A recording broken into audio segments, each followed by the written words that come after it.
আপনাদেরকে স্বাগত জানাচ্ছি। আমি ফিরোজ তোহা। শুরুতেই সংবাদ শিরোনাম জানিয়ে দেব এই মুহূর্তে হাতে পাওয়া সর্বশেষ গুরুত্বপূর্ণ আপডেট বাংলা সংবাদ। শুরুতেই থাকছে সাবেক তথ্য প্রতিমন্ত্রী মোহাম্মদ এ আরাফাতকে গ্রেপ্তার করা হয়েছে।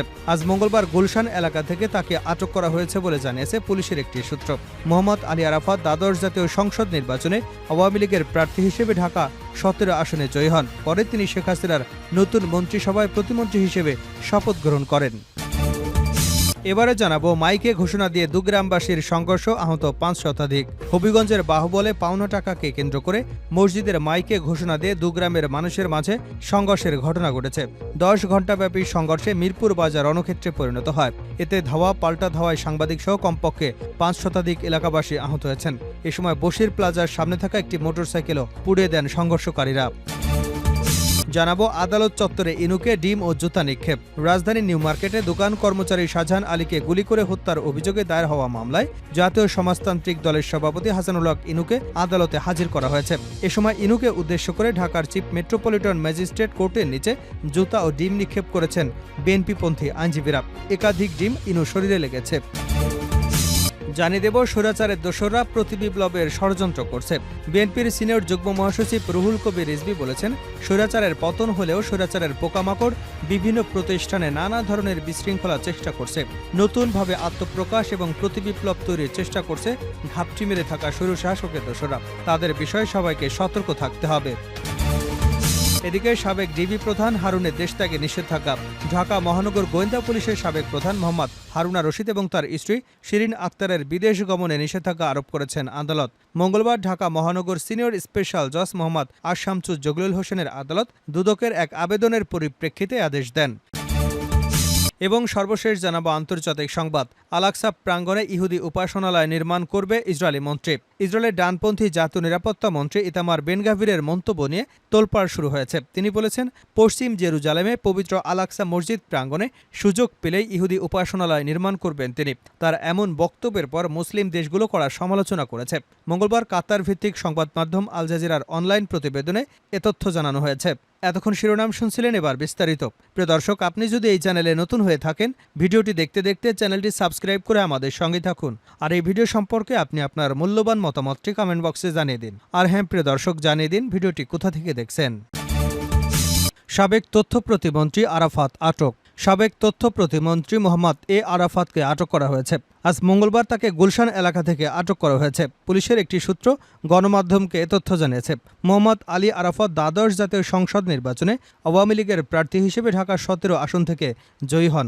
পরে তিনি শেখ হাসিনার নতুন মন্ত্রিসভায় প্রতিমন্ত্রী হিসেবে শপথ গ্রহণ করেন। গত 5 আগস্ট শেখ হাসিনা দেশ ছাড়বার পর সাবেক এই প্রতিমন্ত্রীকে জনসমক্ষে আর দেখা যায়নি। তিনি কোথায় আছেন সেই সম্পর্কেও কোনো তথ্য পাওয়া যায়নি। আরাফাত ঢাকার ফরাসি দূতাবাসে লুকিয়ে রয়েছেন।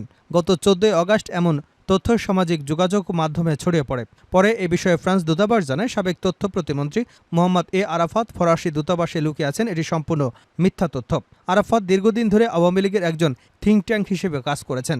2022 সালের ডিসেম্বরে আওয়ামী লীগের কেন্দ্রীয় কার্যনির্বাহী কমিটির সদস্য হন তিনি। উল্লেখ্য, গত 12 আগস্ট মোহাম্মদ আলী আরাফাত তার স্ত্রী এবং তাদের মালিকানাধীন ব্যবসা প্রতিষ্ঠানের ব্যাংক হিসাবে লেনদেন স্থগিত করার আদেশ দেয় বাংলাদেশ ব্যাংকের আর্থিক গোয়েন্দা বিভাগ। সব ব্যাংক এবং আর্থিক প্রতিষ্ঠানের কাছে এ নির্দেশনা পাঠানো হয়েছে।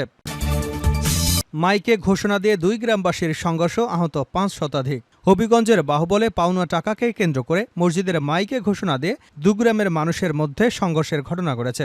10 ঘণ্টাব্যাপী সংঘর্ষে মিরপুর বাজার রণক্ষেত্রে পরিণত হয়। এতে ধাওয়া পাল্টা ধাওয়ায় সাংবাদিক সহ কমপক্ষে 5 শতাধিক এলাকাবাসী আহত হয়েছেন। এ সময় বশির প্লাজার সামনে থাকা একটি মোটরসাইকেলও পুড়িয়ে দেয় সংঘর্ষকারীরা।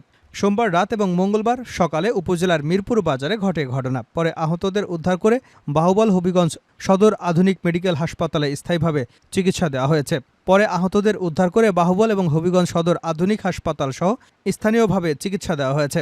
জানা যায়, সোমবার সন্ধ্যা 6:30টার দিকে উপজেলার মিরপুর বাজারে টাকা পাওনাকে কেন্দ্র করে একই উপজেলার লামাতাসি গ্রামের ট্রেইলার আলফু মিয়ার সঙ্গে বানিয়াগাঁও গ্রামের আকুল আলীর ছেলে আলামিনের কথা কাটাকাটি হয়। বিষয়টি সমাধান করবার জন্য বানিয়াগাঁও গ্রামের আব্দুল শহীদ মিয়ার ছেলে সাদ্দাম মিয়া চেষ্টা করলেও তার উপর হামলা চালায় আলফু মিয়ার লোকজন। বিষয়টি উভয় পক্ষ গ্রামের লোকজনের মধ্যে ছড়িয়ে পড়লে মিরপুর বাজারে উত্তেজনা ছড়িয়ে পড়ে। জহিরুল হক জানান, পাওনা টাকাকে কেন্দ্র করে এ সংঘর্ষের ঘটনা ঘটেছে। পরে মাইকে ঘোষণা দিয়ে বলা হয়, যার যা কিছু আছে তাই নিয়ে বের হন। এরপরই শুরু হয় তুমুল সংঘর্ষ।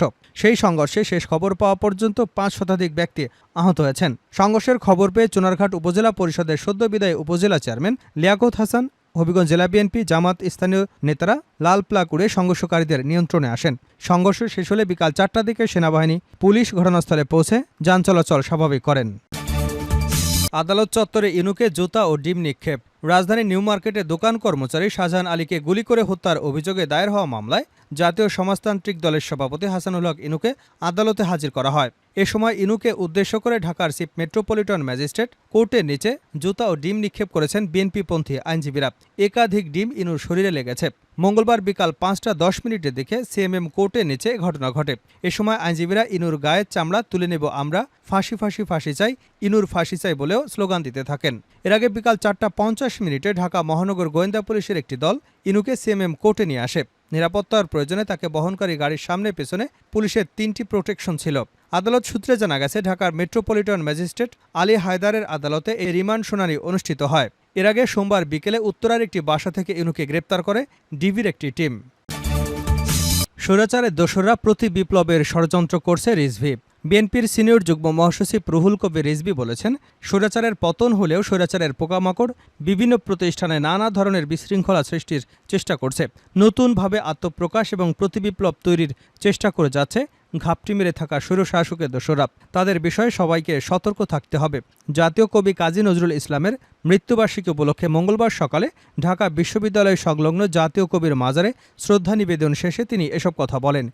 রিজভী বলেন, কাজী নজরুল ইসলামের ৪৮তম মৃত্যুবার্ষিকী আজ। দিবসটি নানাভাবে তাৎপর্যপূর্ণ। যারা বাংলা ভাষাভাষী মানুষ রয়েছেন তারা এই দিনটিকে গভীর শ্রদ্ধার সঙ্গে স্মরণ করে। আমরা যার সাহিত্য কর্মের মধ্যে পেয়েছি কিভাবে অন্যায়ের বিরুদ্ধে বঞ্চনা থেকে মুক্তি লাভ করা যায়, তার কবিতা, গানে, সাহিত্যকর্মে তা ফুটে উঠেছে। তিনি অনন্য বাংলা ভাষার প্রধান কবি। এদিকে তিনি যেমন অন্যায়ের বিরুদ্ধে বিদ্রোহের কথা বলেছেন, অপরদিকে তিনি ছিলেন প্রেমের কবি। এরকম এক অসাধারণ বৈচিত্র্যের সম্মেলন আমাদের জাতীয় কবি কাজী নজরুল ইসলাম। তিনি বলেন, আপনারা জানেন গত ৫ই আগস্ট ছাত্র জনতার আন্দোলনে আমাদের কোমলমতি ছাত্রছাত্রীরা সম্মিলিতভাবে এক ভয়ঙ্কর স্বৈরশাসকের পতন ঘটিয়েছে। সেই আন্দোলনের উত্তাল ঢেউয়ের মধ্য দিয়ে আপনারা শুনেছেন কারার ওই লৌহ কপাট। সেই আন্দোলনের মধ্যেই শুনেছেন আমরা ঝর্ণার মতো চঞ্চল। আমরা সেই আন্দোলনের প্রতিটি ক্ষেত্রে গণতন্ত্রের মুক্তি লড়াইয়ে কোমলমতি ছাত্রছাত্রীরা এক অভূতপূর্ব শক্তি পেয়েছিলেন নজরুলের গান শুনে, নজরুলের গান গেয়ে। রিজভী বলেন, আজও আমাদের প্রেরণা দেয় অত্যাচারের বিরুদ্ধে কিভাবে লড়াই করতে হবে। আমরা তাই যখন কারাগারে যাই তখন নজরুলের গান গাই, আমরা যখন মিছিল করি তখন নজরুলের গান গাই, আমরা যখন স্লোগান দেই তখনও নজরুলই আমাদের প্রেরণা। আমাদের যখন বন্দী করা হয় তখন নজরুলের গান, কবিতা আমাদের উদ্বেলিত করে। শেষ করছে আন্তর্জাতিক সংবাদ দিয়ে। আল-আকসা প্রাঙ্গণে ইহুদি উপাসনালয় নির্মাণ করব, ইসরায়েলি মন্ত্রীর ঘোষণা। ইসরায়েলের ডানপন্থী জাতীয় নিরাপত্তা মন্ত্রী ইতামার বেন-গাভিরের মন্তব্য নিয়ে তোলপাড় শুরু হয়ে গেছে। তিনি বলেছেন, পশ্চিম জেরুজালেমে আল-আকসা মসজিদ প্রাঙ্গণে সুযোগ পেলে ইহুদি উপাসনালয় নির্মাণ করবেন। তার এমন বক্তব্যের পর মুসলিম দেশগুলো কড়া সমালোচনা করেছে। মঙ্গলবার কাতার ভিত্তিক সংবাদ মাধ্যম আল জাজিরার অনলাইন প্রতিবেদনে এ তথ্য জানানো হয়েছে। সোমবার আর্মি রেডিওকে ইসরায়েলি এই মন্ত্রী বলেছেন, সম্ভব হলে তিনি আল-আকসা প্রাঙ্গণে সিনাগগ অর্থাৎ ইহুদিদের উপাসনালয় নির্মাণ করবেন। সাক্ষাৎকারে বেন-গাভির আরও বলেন, আমার চাওয়া অনুযায়ী যদি সবকিছু করতে পারতাম তাহলে এই জায়গায় একটি ইসরায়েলি পতাকা লাগাতাম। ইসরায়েলি মন্ত্রীর এমন বক্তব্যের প্রতিবাদ জানিয়েছে জর্ডান, সৌদি আরব সহ আরও অনেক দেশ। এ নিয়ে ইসরায়েল সরকারের নীতিমালা নিয়েও প্রশ্ন তুলেছেন অনেকেই। আল-আকসা প্রাঙ্গণ ইসলামের তৃতীয় পবিত্রতম জায়গা এবং ফিলিস্তিনিদের জাতীয় পরিচয়ের প্রতীক। মিডল ইস্ট মনিটরের প্রতিবেদনে বলা হয়েছে, আন্তর্জাতিক একটি দীর্ঘস্থায়ী চুক্তি অনুযায়ী ইহুদিদের আল-আকসায় প্রার্থনা করার অনুমতি নেই। ২০২২ সালের ডিসেম্বরে জাতীয় নিরাপত্তা মন্ত্রী হিসেবে ক্ষমতায় বসার পর আল-আকসায় অন্তত ৬ বার যান বেন-গাভির। এ নিয়ে তীব্র নিন্দার কবলেও পড়েন তিনি।